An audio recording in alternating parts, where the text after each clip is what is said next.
What's good, everybody? We're here at Summer Games Fest. It is a wild time here in LA in lots of different ways. It's kind of a perfect time to talk about Dying Light: The Beast with Tymon. How are you doing, man? It's so good to see you. It's been so long. It's been so long, yes, but I'm super excited because we have a great Dying Light game with us here at Summer Game Fest in Los Angeles. As you said, it's a busy time here, but maybe let's focus on the games. Let's focus on something that's kind of nice and entertainment, right? Oh, I mean, this is all entertainment. This is all going to be fun in games when we talk about this work. And again, getting a chance to get some time on with the game.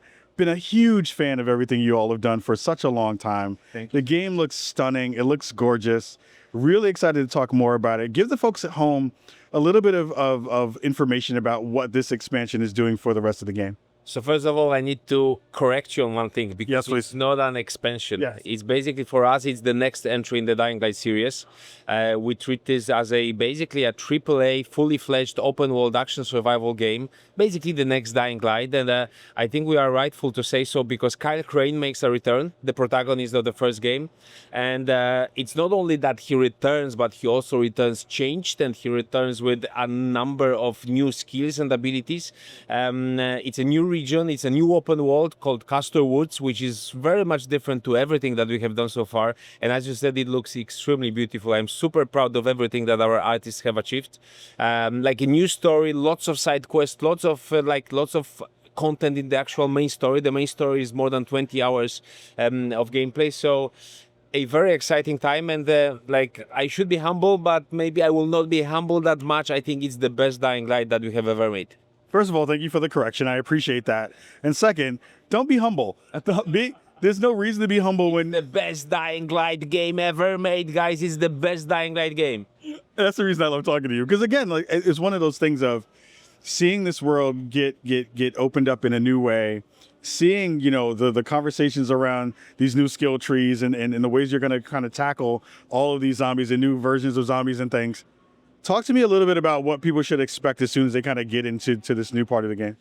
So first of all, as I said, expect the return of Kyle Crane. But as you escape the lab that he's held in at the beginning of the game, you kind of enter this open world, and I think the first thing that will happen is that it will blow you away with how different it is compared to what we did before. Like previous Dying Light games, they were taking place in the city, in cities, different cities. Dying Light 1 Harran, Dying Light 2 Villador, but this, when it starts, you're basically in the middle of nature, middle of the forest, and this kind of sets the tone for the whole adventure. We really spend a lot to make sure that the world feels handcrafted, very immersive, and also very varied.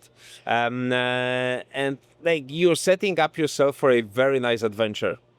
It feels like, you know, one of the big parts about this game and this franchise has always been about listening to fans, getting that feedback and expanding on, you know, base systems that you have, and you know, when you come back for a person who's like me, who jumped in immediately at launch and then you know, been playing a ton of things because I'm just like working through all these other games and stuff, and then coming back to it and seeing just how big and expansive everything has gotten from a technical perspective and a game perspective.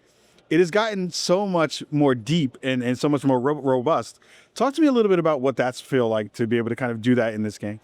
So definitely we are very thankful that we are working on our own in-house technology, C engine. So like it's a very good thing if you have an engine that basically like you work on the second floor of your office and you work on a game using an engine, and then on the third floor of the same office there are guys that work on the same engine, so you can basically just go up and tell them, hey, I need this for my game, please make it happen. So definitely that. But at the beginning of your question you also mentioned the player feedback, and I think this is very important for us because Techland, we have also pride ourselves on being those developers that try to listen to the community, and you will see plenty of examples for that and proofs for that in Dying Light: The Beast, because for that the Beast uses all of the learnings, all of the insights, all of the knowledge that we got from previous games. And I think one thing that really stands out is how the night is represented in Dying Light: The Beast. So it's super dark, it's super atmospheric. The volatiles, the kings of the night, the apex predators are, I would say, the most kind of visually striking version of them that we have ever made. So it's really a very cool experience, and especially if you think that a majority of the map is covered with forests and like kind of open fields, but mostly forest. So you kind of are in the forest in the middle of the night, just alone with your flashlight and maybe a machete, and zombies all around you. Super scary experience. As a person who loves scary things and a person who loves this game and kind of having those moments where you're seeing things kind of off in the distance a little bit, or you hear something and you're like, what is that thing that's over there? It feels like you have just nailed atmosphere in a way that has been so cool to see. What have been some of the kind of like tenets of and kind of pillars of the game now in this part of the life cycle of it, and seeing, all of those things kind of come together in such a good way? How have you been thinking about that? I think we know right now what makes Dying Light, and I think this is a very special moment to be as a developer, because like the first one, we got kind of lucky. I think the combination of the elements in the first Dying Light was super strong from the beginning. We maybe didn't even realize like actually what makes the game tick in the way it ticked.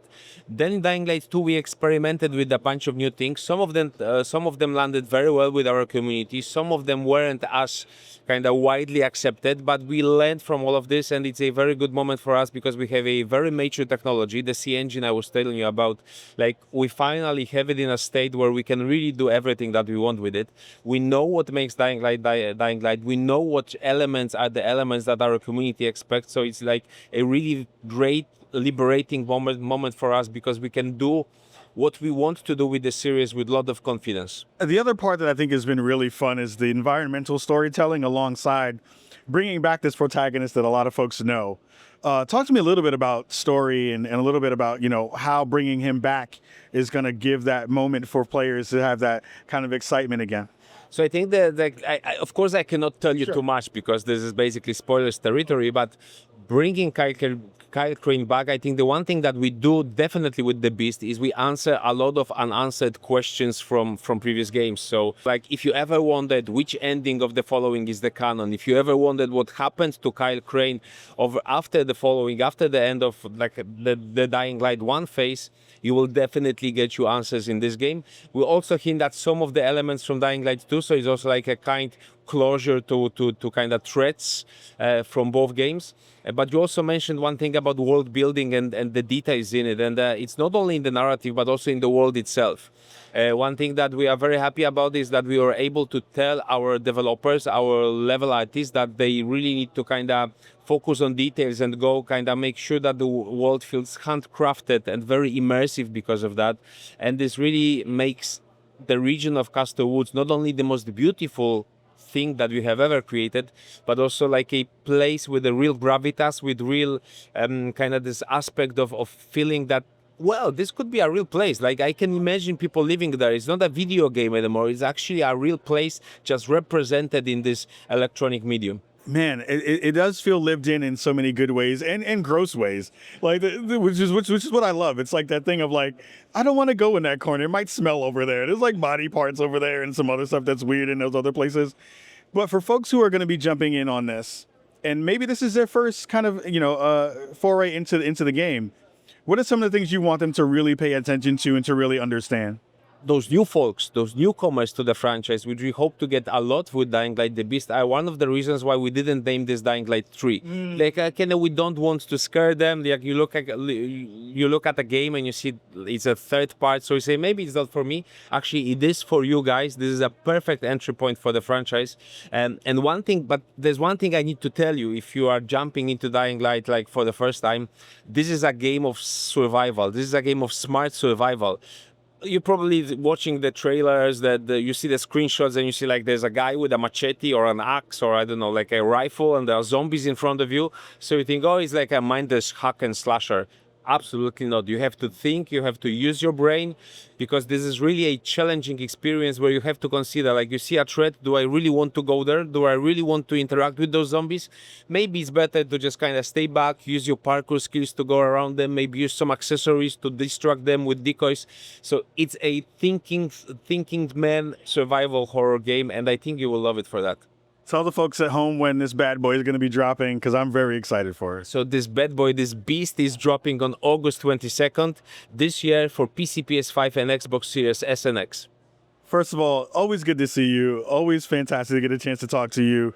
It is a game where you have to use your brain, and you can see people's brains when you stab them.